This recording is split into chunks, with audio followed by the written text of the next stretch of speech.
Hey, Michael J from Michael J Online Consulting, specifically for yoga businesses, yoga studios, and yoga teachers. I am just looking at the Mind Body Bold conference statistics that they released. And if you haven't been to the Mind Body conference, it's called the Bold Conference. It was in San Diego this year.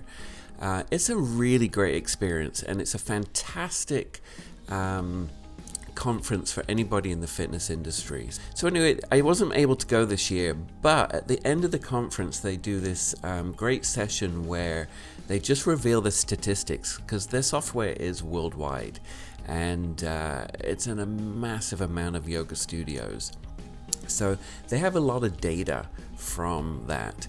So I love this geeky kind of time of year where you get to dig into the data and see what the trends are in the yoga or fitness industries. So here's some of the information that they gave out, their stats. So the wellness market worldwide, so the global dollars is $4.2 trillion. So that's a huge market. And that's not just fitness, that's health, and beauty.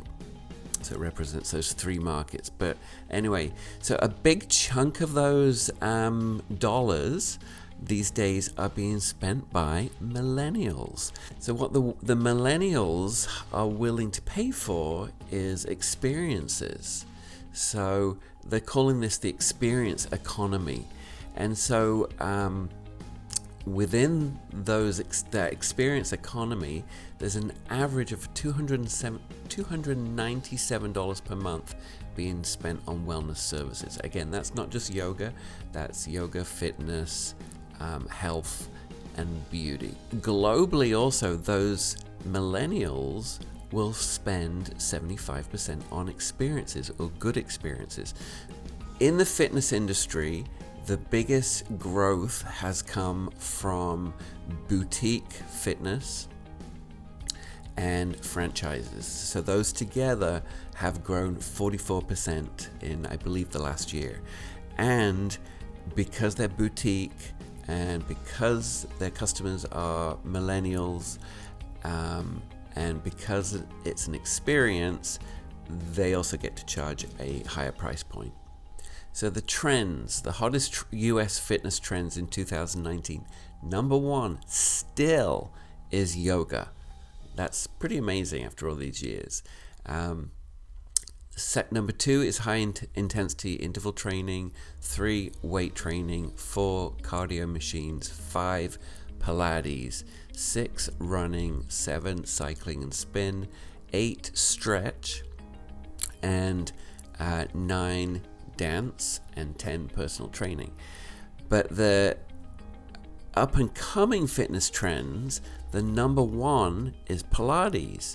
So, that's something to really think about. When I owned my yoga studio, for some of the non-yoga time slots, I bought in Pilates, and for the annual members, it's a great benefit because they get to have the benefit of yoga and Pilates. So it became a very good staple for my yoga studio. So it could be a good addition to any yoga space. So the up and coming fitness trends is Pilates number one, number two yoga, 3 high intensity interval training, 4 dance.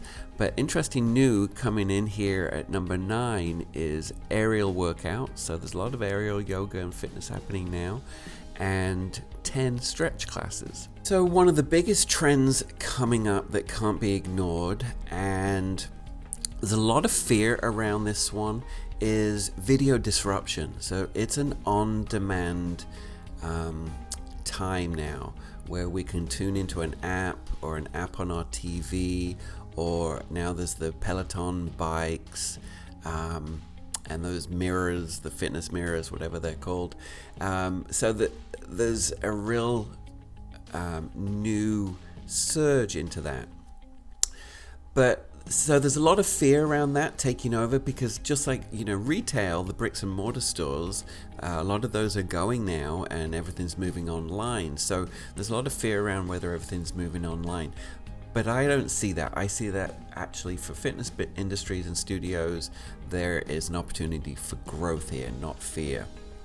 And this happened in the 80s when the VHS came out with fitness videos, and then DVDs. So it's always been there. So I don't think there needs to be a fear. I think it's a complement to your fitness businesses. Even Equinox is getting into the bike equipment business, and the on-demand industry is expected to become $27 billion by 2022. That's just a couple of years away. So if you're not thinking about video, this is the time to get a jump start and start thinking about it. For a yoga studio, it could be a complement to the studio.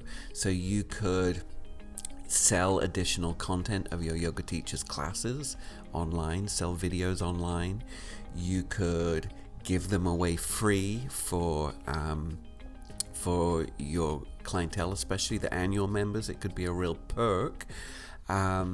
However, one thing there is, if you're going to do that, you must pay your instructors for the content. I've been at a studio where they did not want to pay the instructors for the content, and I don't believe in that. So very important that your instructor gets paid.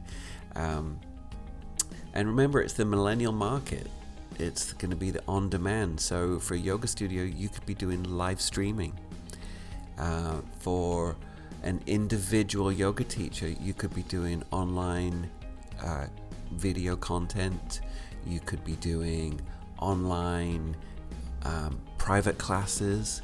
So there's a lot of platforms out there for that now, and apps that can really help you build that. There's also a lot of technological hurdles to overcome for doing on demand. So luckily I've been researching that for the last probably 6 to 8 months, and I have pretty much overcome all the hurdles and figured everything out. And I'm going to soon be giving that information freely out, because what I have found is trying to find how teachers do online content is really difficult to. Nobody's really freely giving out the how-tos, the technical information, what apps, what lighting, what microphones. So I have overcome all of those hurdles recently, so I'm going to be sharing that, so do stay tuned. So as we move into this online economy, let's take a look at a few more stats. So 48% of all internet traffic now is mobile. So you can't ignore the phone. So, and 50% of those using a smartphone, they expect to be able to make a purchase in real time. So if you're not doing online registration, online pass purchasing, now you need to get ahead of that, you need to get online now, and there's tons of different platforms for that. I can help you with that. Just send me a direct message. I'd be happy to help you out.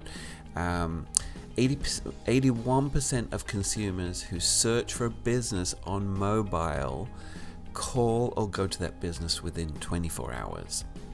So you cannot ignore your emails and your phone calls, because again, getting into the millennials, they're going to expect that right now. And just back into the video technology.